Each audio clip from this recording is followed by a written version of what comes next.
Aujourd'hui, on parle de la peur du tatouage et la peur de l'aiguille.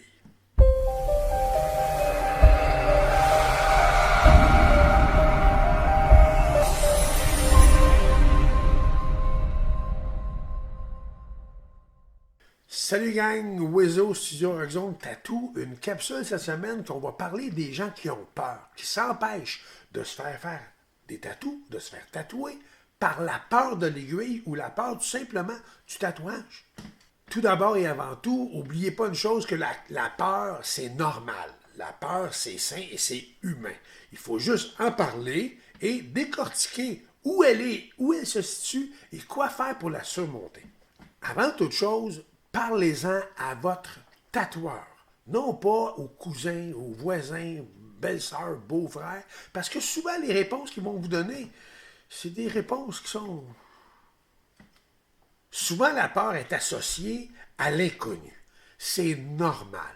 La peur va souvent se terminer après quelques secondes du début du tatouage. Pourquoi? Parce que le système est très bien fait. Le cerveau, c'est une machine complexe. Et après quelques secondes que votre corps ressent une douleur à un endroit ou une légère petite douleur, votre cerveau va sécréter de l'endorphine. Qu'est-ce que l'endorphine? C'est le contraire de l'adrénaline.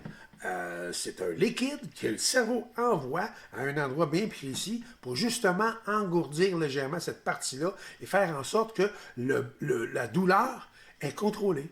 Il y a aussi l'autre peur, il y a la peur de l'aiguille. Oui, ça va-tu me faire mal? Et les gens souvent associent l'aiguille de tatouage à la prise de sang qui est totalement pas pareil. Premièrement, juste pour vous dire, un poil, un cheveu est plus profond que l'aiguille va aller dans la peau. La peau est composée de 3 couches. Épiderme, derme, hypoderme. La première couche de peau, l'épiderme, qui est la partie de la peau la plus superficielle, elle, aussitôt blessée, se remplace dans les 28 premiers jours comme une neuve. Le derme, lui, est plus profond. C'est-à-dire que le derme, la peau du centre, peut atteindre jusqu'à 1 mm, et celui-là, on n'y touche pas. On ne se rend pas jusque-là avec l'aiguille.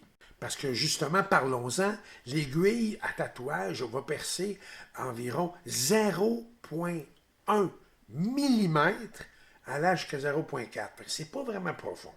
Contrairement à la prise de sang, elle qui traverse la peau, le tatouage ne fait qu'effleurer et transpercer l'épiderme, la première couche. Mais pour revenir à la peur du tatouage, c'est normal. Puis ça, faut pas avoir peur de le dire, c'est normal. Mais n'oubliez pas une chose, que 95% des clients qui ont peur, cette peur-là s'élimine dans le premier 5 minutes du tatouage. La chose principale à ne pas faire, c'est s'hyperventiler. Les gens qui s'hyperventilent vont respirer trop vite, trop nerveux, vont avoir une sensation de main engourdie et ça peut aller jusqu'à l'évanouissement. Mais ce n'est pas le tatouage qui fait ça. C'est la situation dans laquelle le client se trouve et se place. Encore une fois, le calme, la relaxation, c'est le succès. Il y a quelques petits détails que les gens peuvent faire et appliquer dans leur vie avant le tatouage. Ça va aider. Premièrement, dans le premier 24 heures juste précédant le rendez-vous, vous allez boire beaucoup d'eau, justement pour hydrater votre corps le plus possible, rendre votre peau plus flexible et plus absorbante. Donc, ça rendra le tatouage plus facile. Aussi, dans les 24 heures précédant le rendez-vous, on va vous proposer de ne pas prendre de Tylenol ni d'aspirine afin de ne pas éclaircir votre sang, ce qui va aider beaucoup. Bien, ça va jusqu'à pas prendre d'alcool. Les gens qui prennent des médicaments tels le Coumadin pour éclaircir le sang, vous devrez en parler à votre médecin d'abord, avant le tatouage, afin justement qu'il ajuste vos doses et les remettre à la normale après. Mais ça doit être fait absolument et votre tatoueur doit être au courant. Avant votre rendez-vous, mangez bien. Mangez sainement, mangez bien. Sans manger au-delà, mais bien manger pour être en forme et relax. Bien, avoir l'estomac rempli, ça aide énormément. Pour ce qui est des vêtements, on vous propose, du moins je vous propose, d'avoir des vêtements dans lesquels vous allez être bien, à l'aise. des joggers, un coton ouaté. Si c'est un endroit un petit peu plus personnel qu'on va tatouer, on va vous proposer des vêtements qui sont faciles à enlever et faciles à remettre. Comme ça permettra de se rhabiller rapidement et facilement entre chaque petit break. De toute façon, comme j'ai déjà dit, quand c'est des endroits où c'est plus personnel, on va en parler avant le tatouage, avant le rendez-vous. On va justement prendre un plan d'action pour éviter de montrer des choses qu'il ne faut pas montrer, puis d'éviter de voir des choses qu'il ne faut pas voir. De toute façon, chaque tatouage qui est encore une fois un peu plus personnel, je vais vous proposer avant chaque tatouage un vêtement apte et en conséquence de m'aider et de vous aider à ce que tout se passe bien et se sentir bien.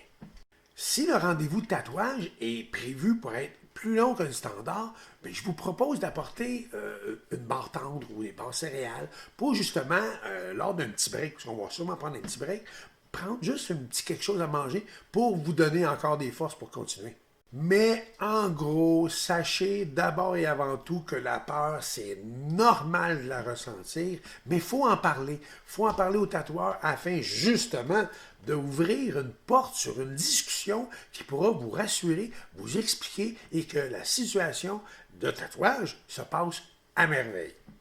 Petit conseil pour finir, la veille de votre tatouage, allez pas écouter des vidéos de gens qui hurlent, qui font des spectacles dans des salons de tatouage, parce que 99,9%, c'est pas vrai. C'est des façons d'avoir des vues et des j'aime.